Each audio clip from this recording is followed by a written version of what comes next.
بسم الله الرحمن الرحيم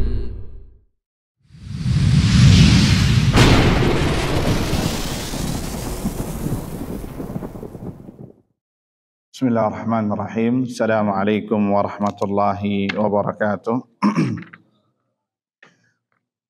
Alhamdulillahi rabbil alamin wa bihi nasta'inu ala umuri dunya waddin. Wassalatu wassalamu ala asyrafil anbiya'i wal mursalin habibina wa nabiyyina Muhammadin sallallahu alaihi wasallam wa ala alihi wa sahbihi wa sallama tasliman katsira ila yaumiddin, amma ba'd. Allahumma la sahla illa ma ja'altahu sahla wa anta taj'alul huzna idza syi'ta sahla.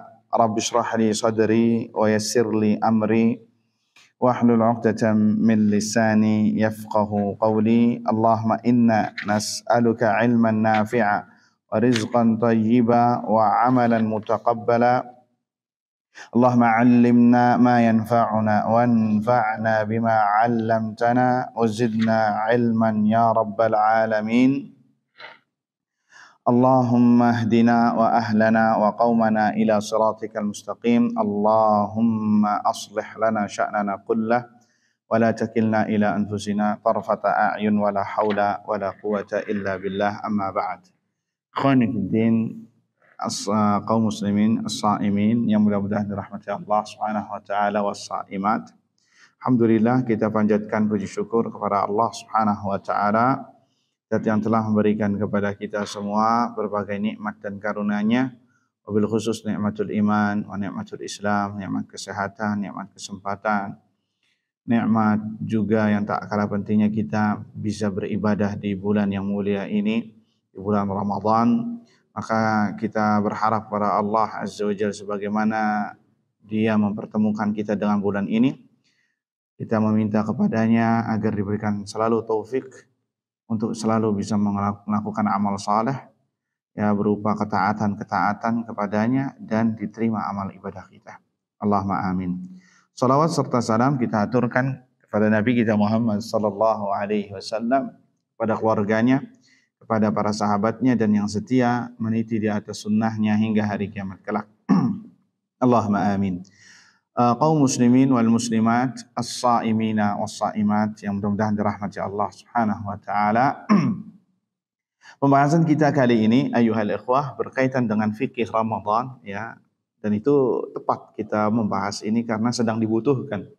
Termasuk yang mempersiapkan sesuatu itu adalah sesuai dengan keadaan kita. Apa yang harus dilakukan agar ibadah kita ini tidak sia-sia, ya, agar ibadah kita ini tidak terjerembab dalam larangan, dan itu bagian dari fikih seseorang. Kata Al-Imam Al-Bukhari rahimahullah ta'ala, bab al-ilmu qabla al-qawl wal amal. Bab berilmu terlebih dahulu sebelum berucap dan berbuat. Mudah-mudahan apa yang kita bahas ini tidak terlambat, ya, karena kita masih berada di pertengahan bulan Ramadan. Sekarang masuk ke hari keberapa? 13, ya. Hari ke-13 ba'da maghrib 14. Ya, ba'da maghrib 14. Artinya sudah seperempat ini. Seperempat dari Ramadan kita telah selesai, ya. Dan kata Nabi SAW, seperempat itu banyak. Wa thulutsu katsir. Ya, ada seperempat ada 3 kali, ya. Sekarang seperempat pertama. Ya, kalau sudah seperempat pertama itu cepat menuju ke akhirnya, ya. Mudah-mudahan Allah Subhanahu wa taala selalu merahmati kita dan mengampuni kita terhadap kelalaian kita yang telah kita lakukan di bulan suci Ramadan ini. Allahumma amin. Ikhwani fiddin, a'azzani Allah wa iyyakum. Langsung saja, ya, mempersingkat waktu, pembahasan kita kali ini adalah ma yakthuru as-su'alu anhu fi syahri Ramadan. Permasalahan-permasalahan yang sering muncul di bulan Ramadan. Ya, permasalahan-permasalahan yang sering muncul, yang sering kebanyakan kaum muslimin kebingungan, ya, tentang permasalahan. Dan ini permasalahan ini kerap kali muncul tatkala di bulan Ramadan, dan kita kadang belum tahu jawabannya. Dan kadang kita belum tahu jawabannya, ya, karena belum sampai ilmunya kepada kita masalah ini. Ini saya bawakan dari kitab Uqudu al-Juman fi durusi syahri Ramadan, ya mutiara-mutiara, kumpulan-kumpulan mutiara kalau bahasa letterlucknya di dalam pelajaran bulan Ramadan, karya Syekh Dr. Sa'ad Ibn Turki Al-Khathlan. Sa'ad Ibn Turki Al-Khathlan, ya, beliau adalah kibar ulama di Arab Saudi, bagian dari anggota Lajnah Daimah. Lajnah Daimah. Baik. Ada sekitar yang akan kita bahas mengenai, mudah-mudahan waktunya cukup ya, dan insya Allah kita maksimalkan. Ada sekitar 14 atau 15 pembahasan. Insya Allah kita bikin secara ringkas ya.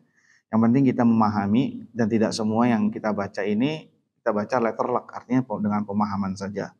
Ada sekitar 14 atau 15 pembahasan. Waktunya 50 menit lagi menuju waktu buka berpuasa.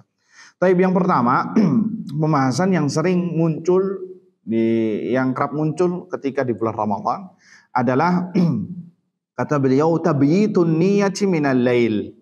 Wa hal yajibu tabyitun niyati likulli yaum, yaitu meniatkan niat puasa ya dari malam hari. Itu sudah dimaklumi wajib.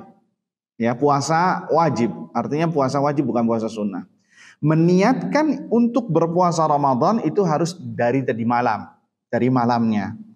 Ya. Pertanyaannya, wa hal yajibu tabyitun niyati likulli yawm? Apakah memabitkan, ya, memendam niat itu di setiap malam, ataukah cukup satu malam untuk satu bulan? Paham apa tidak? Artinya gini ya ikhwan, sebelum kita membahas masalah ini, kita harus tahu bahwasannya puasa wajib itu harus ada niat. Harus ada niat dari malamnya. Dari malamnya. Berbeda dengan puasa sunnah. Puasa sunnah nggak harus pakai niat. Karena yang namanya pengertian puasa itu imsak ma'an niyah. Imsak ma'an niyah. Menahan makan dan minum dan segala bentuk yang membatalkan dengan niat. Niatnya apa? Ta'abbud lillah. Beribadah karena Allah. Karena ada orang yang menahan makan dan minum bukan karena puasa, bukan lillah, tapi misalkan untuk diet. Ya, untuk karena dokter melarang nggak boleh makan kecuali sampai jam sekian, beberapa jam. Itu kan ada yang kayak gitu. Nah, orang yang berpuasa itu harus ada imsak, menahan makan dan minum disertai dengan niat, dan itu wajib. Dan itu wajib, dan ini disebutkan oleh Nabi Sallallahu Alaihi Wasallam dalam sebuah hadis yang diriwayatkan oleh Imam Ahmad, Abu Dawud dan Tirmidzi. Man lam yujmi' as-siyama qabla al-fajri fala siyama lahu, kata Nabi. Barang siapa yang belum meniatkan puasa sebelum subuh, ya, maka nggak ada puasa baginya. Artinya puasanya tidak dianggap sebagai puasa karena dia niat. Karena dia nggak niat. Karena bisa jadi nanti ada orang yang puasa itu nggak makan minum karena refleks, ikut-ikutan orang. Bahasa kitanya latah. Iya apa tidak? Jadi harus diniatkan dari malamnya. Ya, bisa dipahami itu kalau puasa wajib harus ada. Karena dalil tadi yang sebutkan. Kalau puasa sunnah nggak harus ada niat dari tadi malamnya. Bisa diniatkan ketika dia ingin puasa walaupun sudah siang, walaupun sudah pagi. Kalau puasa sunnah, sebagai contoh, ya, sebagai contoh antum bangun tidur habis subuh, setelah selesai subuh masuk ke dapur, antum nggak ada makanan dan minuman. Udah 6:30 itu, mau berangkat ke kantor atau berangkat kuliah, berangkat sekolah. Ternyata didapati di dapur tidak ada apa-apa. Maka antum bilang, ya sudah kalau gitu saya niat, kalau itu saya puasa saja. Nah, dia memulai niatnya kapan? Ketika sudah siang, sudah matahari terbit. Kalau puasa sunnah boleh meniatkannya dari pagi, bahkan sampai zuhur, kata para ulama boleh. Asalkan dia belum makan, belum minum sebelum ketika dari subuhnya. Kalau sudah makan dan minum ya nggak bisa. Itu puasa sunnah. Nah, puasa Ramadan, puasa wajib, itu harus dari malamnya. Harus dari malamnya. Bagaimana meniatkan niat, Ustaz? Apakah dengan melafazkan niat? Atau bagaimana? Meniatkan niat itu dengan ilmu saja cukup. Bahwasannya besok puasa. Udah yakfi. Ya. Ketika Kemenag atau pemerintah memutuskan besok Ramadan, maka antum dari awal sudah, ya sudah kalau gitu besok saya puasa. Itu sudah apa? Niat. Antum bangun sahur, makan sahur itu apa? Niat. Ya. Antum tidur pagi sore-sore, artinya ba'da isya ya atau ba'da tarawih, agar bisa bangun sahur dan tidak terlambat, itu sudah niat. Intinya apa? Antum akan ada hal untuk akan melakukan puasa. Udah itu. Dan niat tempatnya di mana? Di hati, bukan di lisan. Termasuk kesalahan besar adalah melafazkan niat. Karena niat tempatnya di hati, bukan di lisan. Bukan di lisan. Dan itu bagian dari bid'ah. Tidak ada tuntunannya dari Nabi SAW. Entah itu niat ketika sholat, melafazkan niat ketika sholat, atau ketika puasa, ketika zakat, ketika amalan-amalan lainnya. Adapun haji itu bukan niat, kata para ulama, yang labbaik Allahumma umratan, labbaik Allahumma hajjan, yang dilafazkan itu kata para ulama bukan niat, tapi apa? Syiar haji. Syiar haji yang harus diucapkan. Adapun ini niat tidak ada. Ya, dan tidak ada prakteknya dari Nabi Shallallahu Alaihi Wasallam. Taib, pertanyaannya, apakah memabitkan niat ini setiap malam di bulan Ramadan, ataukah cukup satu malam di awal bulan untuk satu bulan? Ini permasalahan khilaf di antara ulama. Warrajih, dan yang rajihnya adalah cukup satu malam di awal Ramadan untuk satu bulan, udah yakfi. Antum meniatkan, ya sudah kalau kayak gitu saya berpuasa satu bulan full, itu sudah cukup. Kecuali jika dia punya uzur, yang mana uzur tersebut memotong dia untuk tidak berpuasa. Seperti dia habis sakit berbuka, dia akhirnya nggak puasa. Atau safar, mudik misalkan, dia nggak berbuka, nggak berpuasa. Kemudian ingin melanjutkan lagi puasa, maka harus tajdidun niat, diupdate lagi niatnya. Bisa dipahami? Itu permasalahan yang rajih menurut para ulama. Walaupun ini khilaf di antara ulama. Warrajihu, cukup satu hari, satu malam untuk 30 hari. Bisa dipahami ya ikhwah? Nah, itu pembahasan yang pertama. Pembahasan yang kedua, ayuhal ikhwah, adalah tadzawwuqut ta'am afna as-siyam. Masalah mencicipi makanan ketika berpuasa. Bolehkah atau tidak? Biasanya yang memasak ya untuk mempersiapkan buka, entah itu bapak-bapak atau dari ibu-ibu, maka jawabannya adalah la ba'sa bihi, tidak mengapa. Asal jangan ditelan. Ya, jangan ditelan. Ya, dan dalam rangka hajat, ada kebutuhannya. Apa nih, antum nyobain rasanya kurang apa? Bukan ujung-ujung antum nyobain terus, enggak. Ya, habis dicicipi di lidah doang, baru setelah itu dikeluarkan. Tidak boleh ditelan. Kalau ditelan batal. Ya, kalau ditelan batal dengan sengaja. Kalau tidak disengaja, misalkan ada sebagian orang itu kayak refleks misalkan, dan dia tidak sengaja, itu Allah yang mengetahuinya, insya Allah tidak membatalkan. Adapun jika tidak ada hajah, maka hukumnya makruh.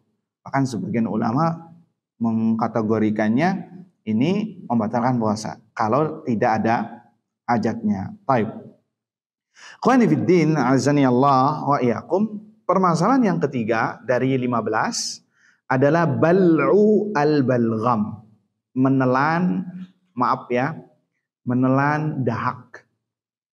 Apakah membatalkan puasa atau tidak? Ya, ini sering muncul nih pertanyaan dari orang-orang yang berpuasa, Ustaz, menelan dahak ini membatalkan puasa ataukah tidak?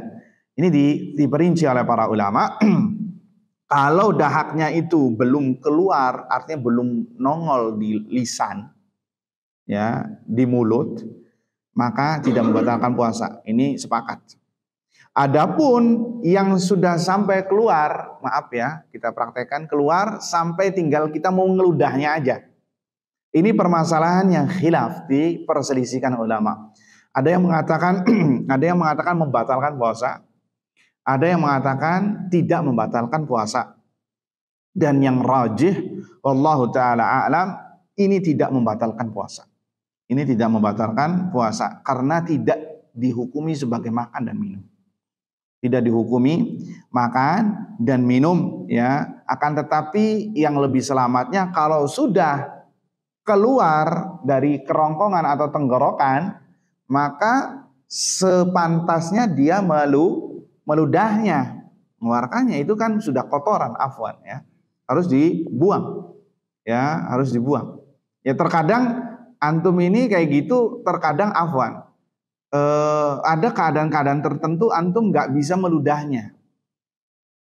Nah, kemudian menelan lagi. Kenapa? Misal lagi sholat, ya, ketika lagi sholat, antum susah nih ludah kemana, nggak bawa tisu, nggak bawa apa. Ini misalkan, kalau menelan lagi kata para ulama tidak membatalkan puasa, tapi yang lebih selamat adalah meludahnya.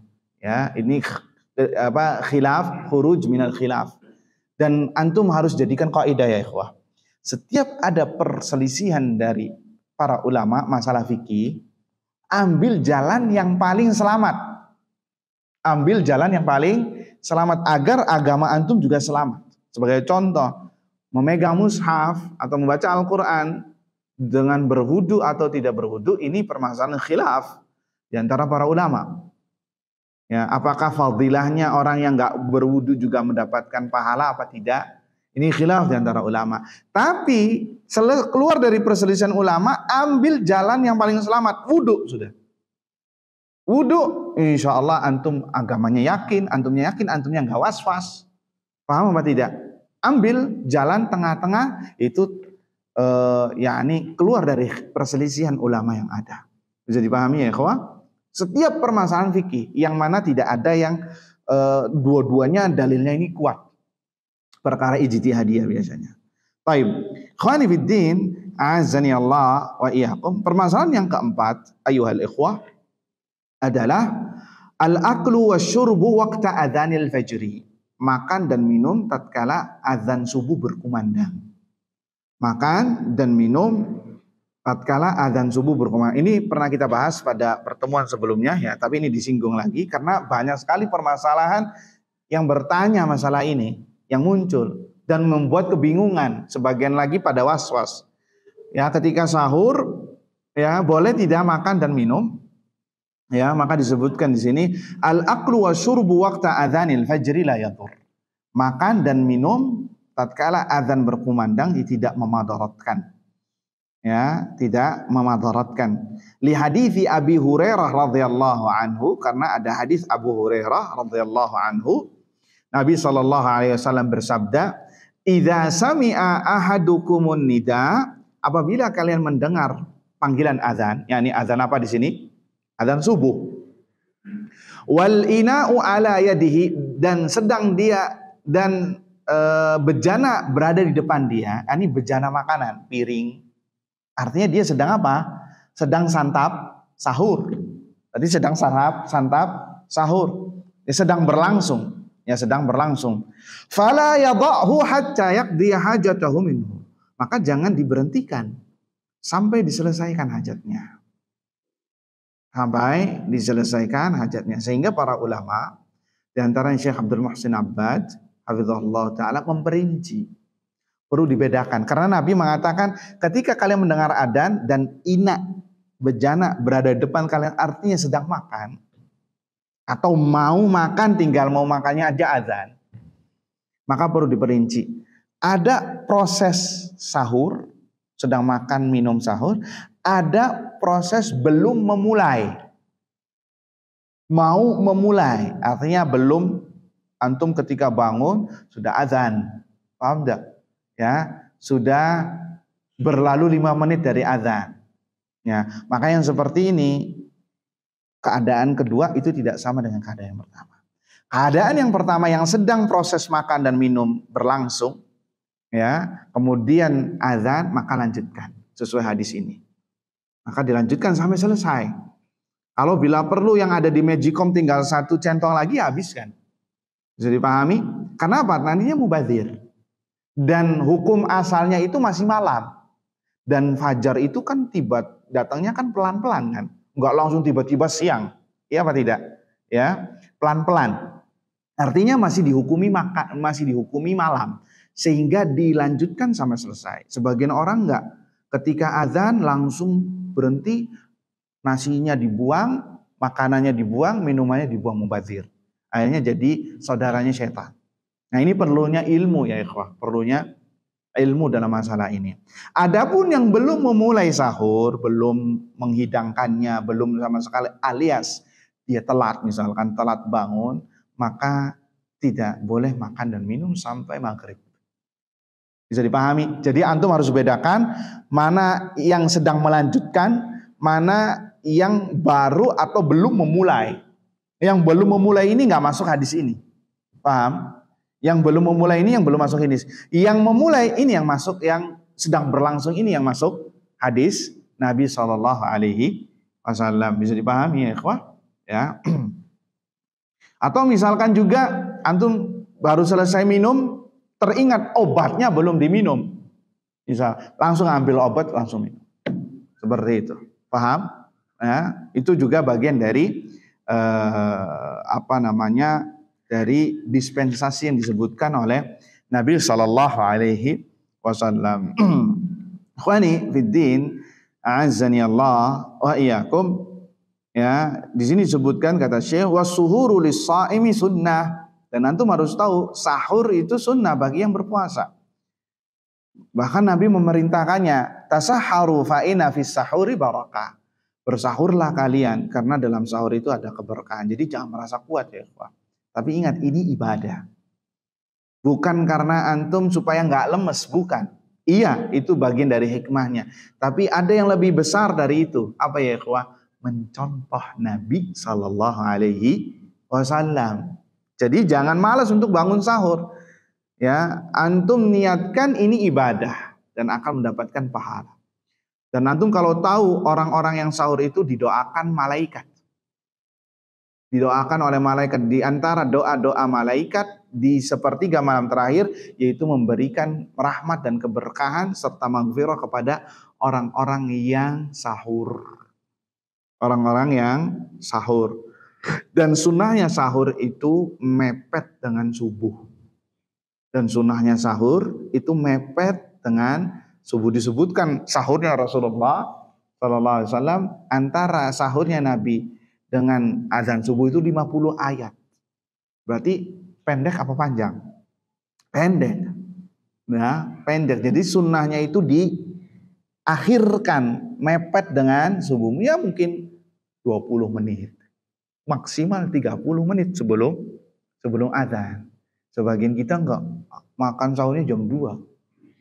Ya, jam 2. Habis itu nanti 2:30 ngopi. Ya ini salah. Ya nanti ya jam 4 subuh sudah lapar lagi. Iya enggak? Hikmah sahurnya sudah enggak ada. Ya, sudah ketelan dulu itu. Tapi berbeda orang yang sahur mepet dengan subuh itu lebih mendekati nasyat. Ya, lebih mendekati semangat. Beda apalagi sama orang yang enggak sahur sama sekali. Jam 8 sudah lemes. Ya, keluar dari rumahnya jam 8 enggak kuat. Ya, nanti ujung-ujungnya buka. Ya, naudzubillah min dzalik. Ini pentingnya kita berkahnya mengikuti sunnah Nabi Sallallahu Alaihi Wasallam.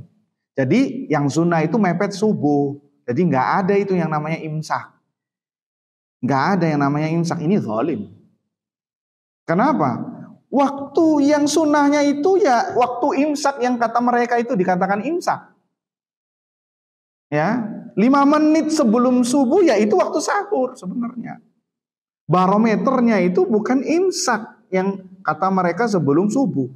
Barometernya adalah azan subuh. Yang mana menunjukkan tulu'ul fajar. Terbitnya fajar.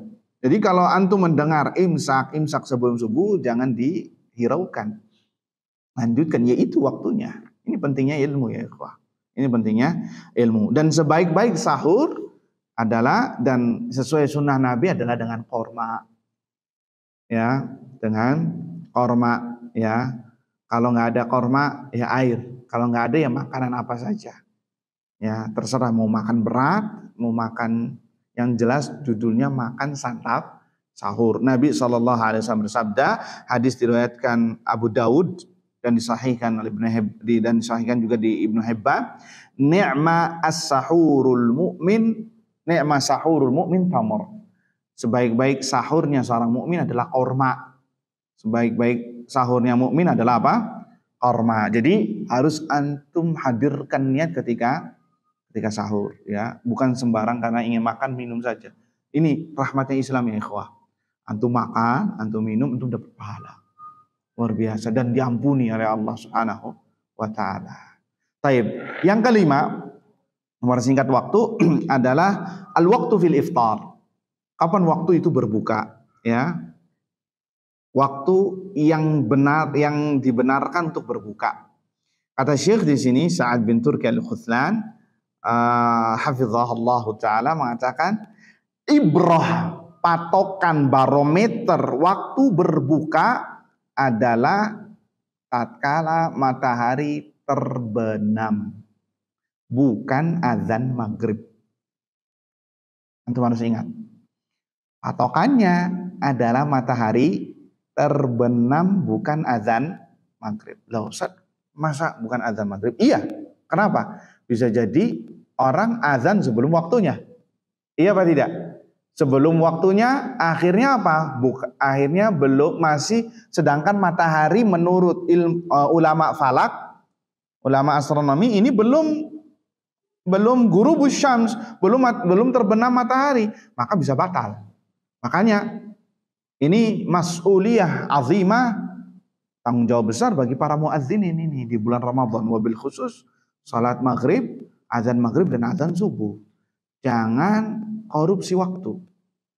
Ya nggak boleh. Karena apa? Orang-orang yang berbuka tanggungan antum semua. Hati-hati. Karena apa? Barometernya adalah terbenamnya matahari. Kenapa kita katakan kayak gini? Karena sebagian orang kalau nggak dengar azan nggak berbuka. Salah. Misal antum lagi di jalan, jauh dari desa dan dari kampung, dari kota, nggak ada masjid sama sekali. Kemudian kalau antum nggak dengar azan berarti nggak buka-buka gitu. Nah ini pentingnya ya kawan. Jadi kalau hatta antum nggak dengar azan maghrib, kalau sudah waktunya menunjukkan ini terbenamnya matahari, maka itu sudah waktunya berbuka. Bisa dipahami?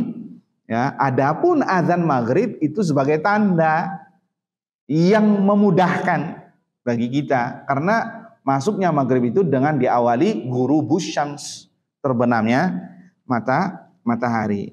Apabila matahari sudah terbenam, maka wajib baginya untuk berbuka. Wajib, nggak boleh ditunda, berdosa nantinya. Karena Nabi SAW menyuruh kita untuk segera, bukan berdosa, ditakutkan nanti berdosa. Karena Nabi menyuruh kita untuk menyegerakan dan menyelisih orang Yahudi. Kalau orang Yahudi itu nggak berbuka kecuali sampai melihat bintang. Artinya udah gelap langitnya. Nah, kalau sudah melihat bintang baru berbuka. Begitu juga orang-orang Syiah. Ya, azan maghrib bukan patokannya. Patokannya matahari bintang terbit.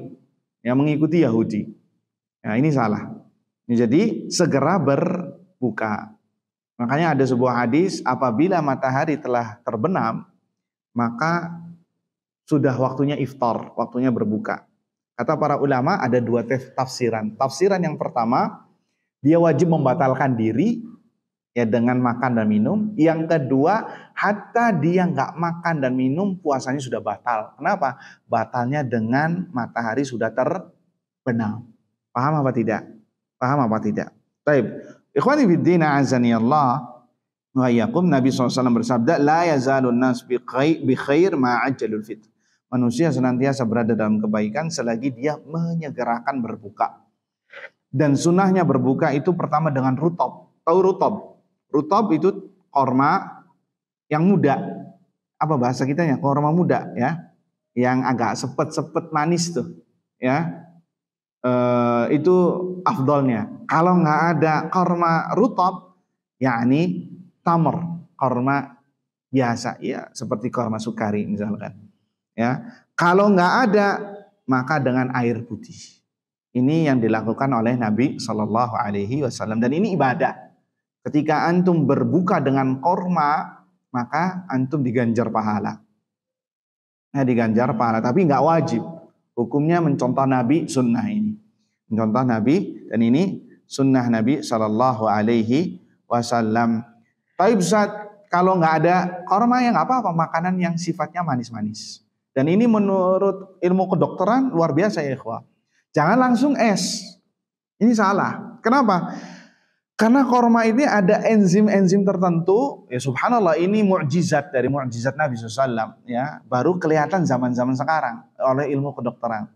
Karena pada enzim-enzim atau bahan-bahan yang ada di korma ini mampu untuk meredam lambung. Sehingga nggak kaget tatkala mendapat asupan makanan yang sebelumnya kita disuruh puasa kosong lambungnya 12 jam. Jangan langsung gorengan. Jangan langsung es cendol. Kaget. Nantinya kebanyakan dari kita-kita yang puasa ini baru puasa 3 hari nggak ada suaranya hilang. Ya, serak. Padahal ngaji baru 1 juz. Ya belum 1 hatam Kak, belum satu kali hatam. Tapi suaranya hilang. Kenapa? Habis dengan gorengan, habis dengan minuman-minuman yang es. Kenapa? Enggak dimulai dengan sunnah dulu. Nah ini pentingnya barokahnya kita menjalani hidup sunnah, berkah semuanya. Ya, jadi makan dulu dengan korma. Walaupun antum nggak suka korma. Kalau nggak ada yang sifatnya manis-manis, kalau nggak ada korma yang manis-manis. Agar lambungnya itu nggak kaget. Karena dia akan membuka cabang agar lambung nggak kaget, baru masukkan yang lain masuk. Bisa dipahami ya ikhwah? Ya, itu ayuhal ikhwah. Kalau nggak ada korma, air, ya, dan nggak ada makanan sama sekali, maka dia meniatkan puasa, buka puasa. Cukup meniatkan, insya Allah puasanya sudah batal. Misal antum lagi di jalan tol misalkan, mudik. Lupa bawa korma, lupa bawa makanan, lupa bawa apapun segalanya. Dan ceritanya rest areanya masih 1 jam lagi, maka cukup. Ya ini kemudahannya Islam. Cukup antum niatkan buka puasa. Nanti ketika dapat rest area berikutnya baru antum berhenti dan makan atau berbuka di situ. Bisa dipahami? Nah, yang keenam ya ikhwah adalah termasuk hal-hal yang sering muncul di bulan puasa adalah masuknya air tatkala antum berkumur-kumur tanpa sengaja. Batal apa tidak? Masuknya air ke kerongkongan ketika antum berkumur-kumur, entah itu wudhu ataupun sikat gigi, ya tanpa sengaja, batal apa tidak? Yang sahih adalah tidak membatalkan puasa, karena itu dari jalan yang salah tanpa kehendak kita. Allah Azza wa Jalla berfirman, Rabbana la tu'akhidna in nasina aw akhtana. Ya Allah, jangan hukum kami karena kami lupa atau karena salah. Ya laisa alaikum junahun fima akhtatum, dan tidak ada apa-apa tatkala antum berbuat salah, yakni tanpa sengaja. Ya walakin ma ta'ammadat qulubukum, yang disalahkan itu yang hatinya menyengaja. Itu enggak boleh. Yang hatinya menyengaja. Terus pertanyaan yang ketujuh, permasalahan yang ketujuh juga menggunakan odol. Menggunakan odol untuk orang yang berpuasa tidak masalah. Ya. Apalagi ada hadis Nabi SAW, la khulufu famis sha'im atiyabu indallah min rihal misik. Bau mulutnya orang yang berpuasa itu lebih wangi di sisi Allah ya daripada minyak kasturi. Ingat dalilnya di sisi Allah, bukan di sisi manusia. Di sisi manusia tetap bau, ya. Ya, di sisi manusia tetap bau. Jadi jangan pamer antum ini saya mulutnya bau. Tetap menurut manusia bau, nggak kayak minyak kasturi. Yang minyak kasturi itu di sisi Allah. Jadi antum hati-hati ketika antum puasa, apalagi ingin dialog, bercengkrama, ketemu orang, ya setidaknya sikat gigi. Nah, ma'jun ini pakai odol ini diperselisihkan oleh ulama. Apakah makruh ataukah boleh? Ada yang mengatakan makruh. Kenapa? Nanti bau mulutnya hilang. Karena kalau bau mulutnya hilang, hilang fadilahnya di sisi Allah itu. Ingat, di sisi Allah ya, bukan di sisi manusia. Ya, ada yang mengatakan boleh, termasuk Syekh Sa'ad ini. Akan tetapi jangan sampai ditelan, hati-hati. Odolnya ketelan, masuk bercampur ludah, kemudian ketelan. Hati-hati. Dan sebagian odol itu ada yang sangat kuat sekali di lidah. Ya, sehingga nempel terus. Makanya diusahakan setelah sahur itu langsung gosok gigi. Ya, apalagi antum ketemu orangnya subuh, ya, habis sahur nggak gosok gigi, udah gitu makan, kumur-kumur juga seadanya saja, ya sudah ini assalamualaikum waalaikumsalam nih orang. Ya hati-hati, dijauhi. Ya, apalagi kalau nyengir sudah giginya kayak mentega. Waliyadzubillah. Nasallallahu sama nafi. Dan kita ceritakan kayak gini karena banyak ya, dengan berdalil hadis tadi. Karena bau mulutnya orang yang berpuasa itu lebih harum di sisi Allah. Nah iya itu, di sisi Allah bukan di sisi manusia. Jadi antum harus bedakan. Ya di sisi manusia tetap bau bangkai. Ya, bahkan mengalahkan parfum ruangan. Ya kalah itu. Subhanallah. Musibah baginya, musibah bagi orang lain ya. Dan ini orang kayak gini ini dablek banyak ya. Nasallahu sama afiyah. Yang ke-8 adalah permasalahan yang ke-8, siyamu man asbaha junuban. Bagaimana puasanya orang yang junub? Ya, dan dia belum sempat mandi, ketemu subuh dalam keadaan junub, entah itu junub karena mendatangi istrinya atau karena mimpi basah. Ya, apakah dia melanjutkan puasanya apa tidak? Maka jawabannya adalah tetap melanjutkan puasanya. Ya, dan itu pernah dialami oleh Nabi SAW.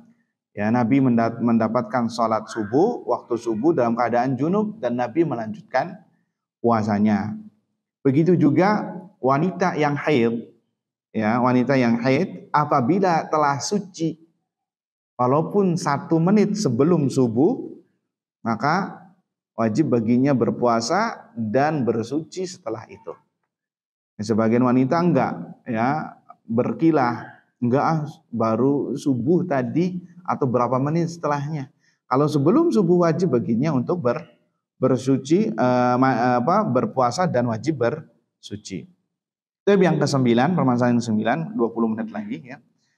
Adalah istikhdamul mar'ati hububa man'il haid li ajli siyam Ramadan. Bolehkah wanita menggunakan pil untuk mencegah datang bulan agar dia bisa berpuasa? Boleh apa tidak? Paham apa tidak? Jadi ada sebagian wanita nggak mau punya utang, akhirnya dia konsumsi pil untuk mencegah datang bulan haid di bulan Ramadan agar dia bisa puasa Ramadan full. Boleh apa tidak? Jawabannya boleh. Tapi dengan syarat harus dari pernyataan dokter bahwasanya ini tidak membahayakan. Ya, artinya dari dokter yang terpercaya, yang muslim misalkan, atau yang pakar dalam bidangnya, boleh bagi seorang wanita menahan haidnya selama Ramadan dengan pil atau obat-obat tertentu, tapi dengan syarat harus dari pengakuan dari dokter. Ya, bukan dari dirinya sendiri. Ditakutkan ada bahaya. Kalau ada bahaya dia berdosa. Dan menggunakan pilnya ketika malam hari, bukan di siang hari. Kalau di siang hari bisa batal ya puasanya. Taib. Qani biddin azani Allah yakum. Yang ke-10. Nah ini banyak nih pertanyaan yang nomor 10 ini. Qiraatul Quran min ghairi tahriqil lisan. Membaca Al-Quran tanpa mulutnya berucap, bergerak. Boleh apa tidak? Sebagian orang gini bacanya. Lisannya diem. Ya. Lisannya diem. Apakah ini bagian dari membaca, dihukumi membaca Al-Quran sehingga mendapatkan pahala per hurufnya ataukah tidak? Nah ini harus paham ini. Jawabannya adalah la yu'tabaru qari'an. Dia tidak dianggap sebagai pembaca Al-Quran. Akan tetapi dia dihukumi sebagai orang yang sedang melihat mushaf. Walaupun dia baca, ya baca dalam hati. maka tidak dihukumi membaca Al-Quran, sehingga dapat pahala nggak per hurufnya? Tidak dapat. Hanya dia sedang melihat atau merenungi tadabbur Al-Quran. Ya, merenungi dan mentadaburi Al-Quran. Sebagian orang sampai kayak benar-benar serius, sampai matanya kayak gini dilihatin, tapi dia bacanya diam. Ya, yang seperti ini tidak dihukumi membaca Al-Quran. Ya, sehingga tidak mendapatkan fadilah membaca Al-Quran di bulan Ramadan. Kalau dia lakukan itu ketika sholat, maka sholatnya nggak sah, batal. Sebagian orang ada tuh, kita perhatikan terutama salat sirriyah, zuhur asar, atau isya maghrib di rakaat terakhir. Itu sampai Allah Akbarnya pun enggak.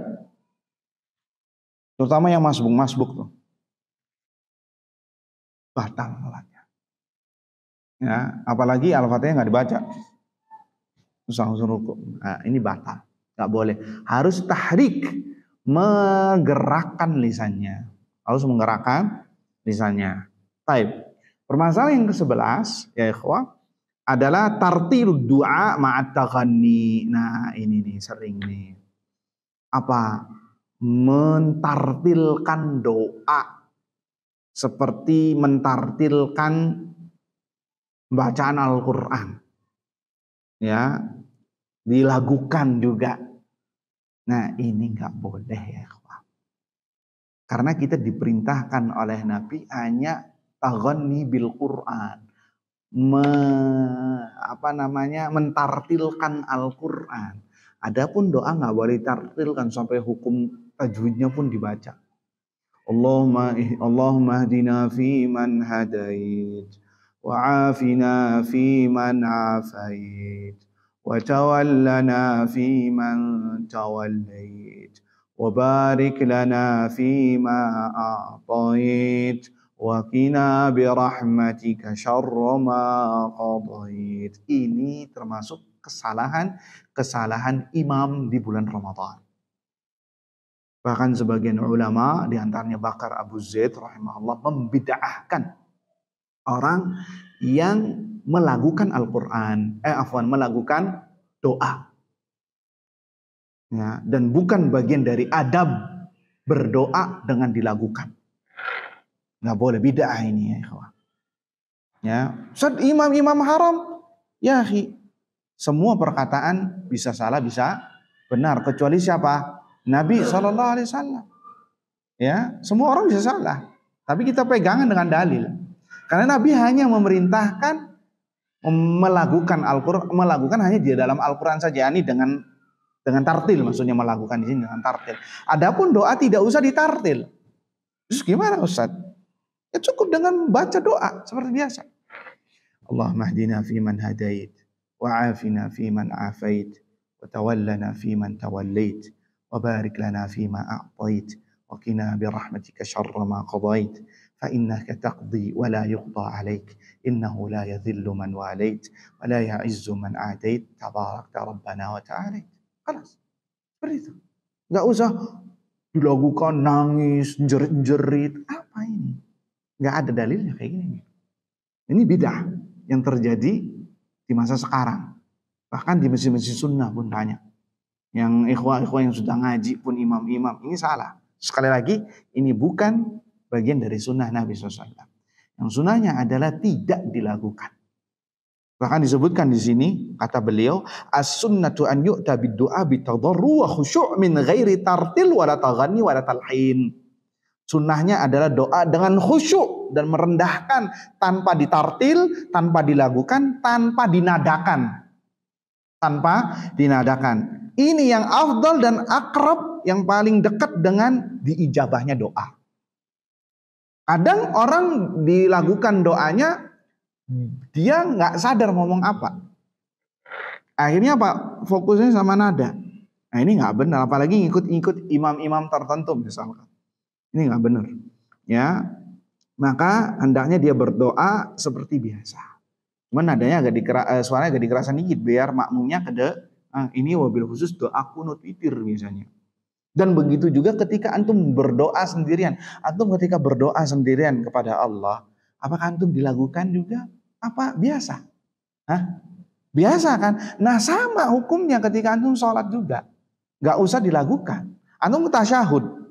Itu juga isinya doa-doa kan? Apakah antum dilakukan? Tidak. Kok kenapa ketika doa witir malah dilakukan? Ini salah. Ini bid'ah. Ya ini bid'ah. Menurut sebagian ulama. Kalau di sini beliau mengatakan ini gak boleh. Ya, hati-hati. Ini bisa dilihat di kitabnya Akhta ad-Du'a wa kitab beliau Tashihud Du'a. Tasrih pembenaran dalam doa karya Syekh Bakar Abu Zaid rahimahullah taala. Baik, ikhwani fi din azanillah. Permasalahan ke-12 ini juga sering terjadi, wabil khusus Isya di waktu tarawih. Iqamatu jama'atain fi masjid athna salat tarawih.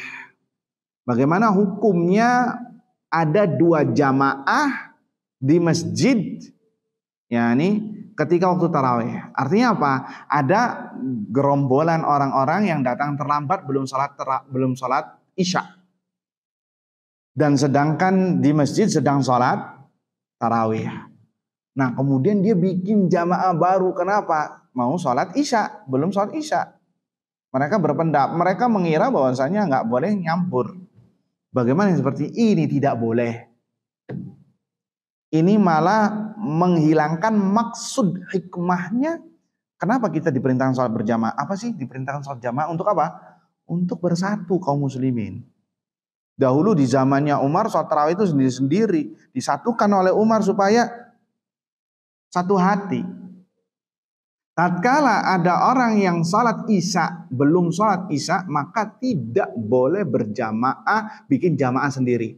Tapi apa yang ia lakukan? Gabung dengan yang sedang sholat tarawih, antumnya dengan niat sholat isya. Itu yang benar. Antum niatkan sholat isya.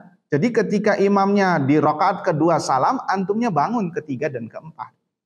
Bukan malah bikin jamaah baru, gaduh nantinya. Ya, gaduh. Itu di dalam sholat sunnah. Pun kita nggak boleh bikin jamaah baru walaupun sholatnya wajib. Bagaimana lagi kalau dihadapkan wajib dengan wajib? Ada sebagian masjid itu ya wabil khusus jamaah-jamaah yang bukan bagian dari masjid. Biasanya orang safar mampir. Imamnya sholat maghrib, dianya juga sholat maghrib di ujung sana. Ini nggak benar. Atau biasanya di masjid-masjid terminal tuh, ya masjid stasiun. Karena dia bawa rombongan, dia sholat dulu, dia sholat lagi di belakang sana. Ada 2 atau 3 jamaah, ini nggak benar. Nggak boleh, harus 1 jamaah. Harus 1 jamaah dalam 1 masjid. Nggak boleh ada 2, ada 3 berkloter-kloter. Ya ini nggak benar. Baik, ikhwani fiddin azani Allah wa iyyakum. Permasalahan yang ke-13 adalah al-maqsud bi insirafil imam minas shalah. Apa maksudnya mengikuti imam sampai selesai? Ya, disebutkan Nabi SAW, man qama ma'al imami hatta yansarifa kutiba lahu qiyamu lailah. Barang siapa yang salat bersama imam sampai selesai, ya sampai salam, hatta yansarif sampai berpaling imamnya, kutiba lahu qiyamu lailah. Maka akan dituliskan baginya qiyam lailah. Maksudnya di sini adalah kita diperintahkan untuk berusaha mengikuti imam sampai selesai. Agar dituliskan 1 malam full pahala qiyamul lail. Sebagian orang enggak. Ustaz saya mau witirnya nanti tahajud. Jadi pas imam witir saya enggak sholat. Ya ini bahlul. Ya, enggak dapat pahala qiyam lail 1 malam full. Ya, 1 malam full. Sholat bersama imam witir. Kalau antum ingin tahajud lagi, nanti malamnya nggak usah witir. Itu yang paling zen, yang paling afdol. Ya, antum sholat bersama imam sampai witir selesai. Kalau antum ingin sholat lagi malam, tahajud, silahkan. Tapi jangan usah witir lagi. Karena kata Nabi SAW, la witrani fil lailah. Tidak ada witir, 2 witir dalam satu malam. Bisa dipahami ya ikhwah? Ini kebanyakan ada juga nih yang kalau sudah masuk 10 malam terakhir. Karena dia ingin tahajud bersama jamaah lagi yang kedua nanti jam waktu sahur. Dianya akhirnya ketika witirnya imam, dia pulang ke rumah. Ini nggak benar. Ada dua cara yang bisa dia lakukan. Yang pertama adalah dia salat bersama imam sampai witir selesai. Kalau dia nggak mau witir kecuali di akhir di tahajud, antumnya di sini digenapkan. Kan witir 3, iya apa tidak? Iya kan 3. Ketika imam salam witir rakaat ketiga, antum tambahin 1 lagi. Jadi 4. Ya, jadi masuk ke dalam hadis ini hatta yansarifa, sampai imamnya selesai.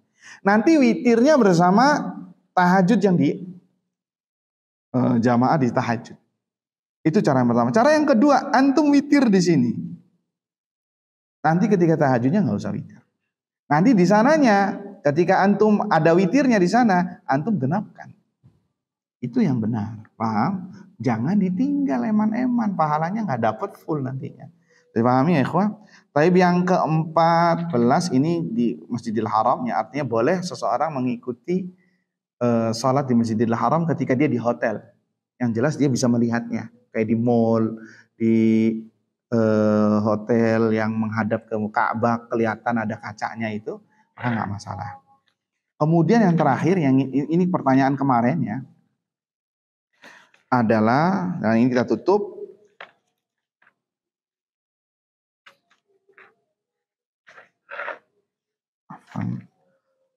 Bagaimana kuli bangunan?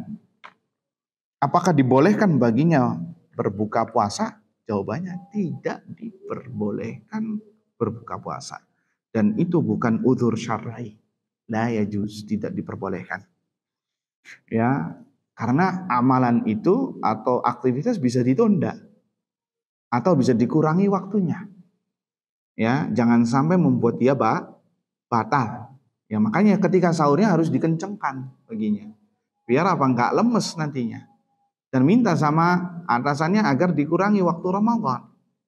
Ya, di Ramadan. Kalau dia berbuka karena sebab amal, karena sebab dia beraktivitas ini berdosa. Dan kita tahu orang yang berbuka puasa tanpa udzur syar'i ancamannya besar. Dirobek nanti mulutnya di hari kiamat, di neraka jahanam, keluar darah semua. Dan itu dilihat oleh Nabi SAW, man haula'i Jibril. Maka kata Nabi SAW, itulah mereka yang berbuka sebelum waktunya di bulan Ramadan tanpa uzur. Tanpa uzur. Makanya hati-hati tuh yang mana mereka kaki-kaki yang bergentayangan di balik tirai warteg, ya, rumah Padang, makan Padang, hati-hati. Takutlah sama Allah Azza wa Jal. Ya, kita kadang enak melihatnya ya. Ya, muslim, mukim, bukan musafir. Ya, rumahnya berdekatan dengan wartegnya kok. Ya, tapi apa? Tiap hari nggak malu. Tapi dia nggak malu berbuka kok. Kenapa ditutup dengan horden gitu? Ya, hati-hati. Ya, dosanya dan ancamannya besar di sisi Allah. Bahkan 1 hari dia berbuka tanpa udzur tidak bisa dikodok walaupun 1 tahun. Walaupun dia harus mengkodok, tapi di sisi Allah tidak bisa dibayar walaupun 1000 hari. Karena sangat besar di sisi Allah Subhanahu wa ta'ala. Allah ta'ala a'lam bishawab. Semoga apa yang disampaikan bermanfaat. 4 menit lagi menuju berbuka puasa. Semoga apa yang kita lakukan bermanfaat dan dijadikan sebagai amal saleh kita di sisi Allah Subhanahu wa ta'ala. Aqulu qouli hadza subhanakallahumma bihamdika asyhadu an la ilaha illa anta astaghfiruka wa atubu ilaik. Assalamualaikum warahmatullahi wabarakatuh.